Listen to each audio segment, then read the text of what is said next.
Hi everyone, here I've got the LG K51s and let me show you how to change the video resolution. So first of all, you have to open the camera.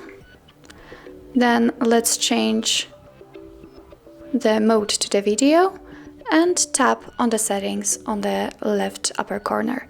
And now let's tap on the camera icon here. And as you can see now, we can choose from 3 options of video resolution. So let me choose HD Full Vision. And that's all. We've just changed the video resolution. To change it back, simply recreate all steps. So click on it and click on the first option.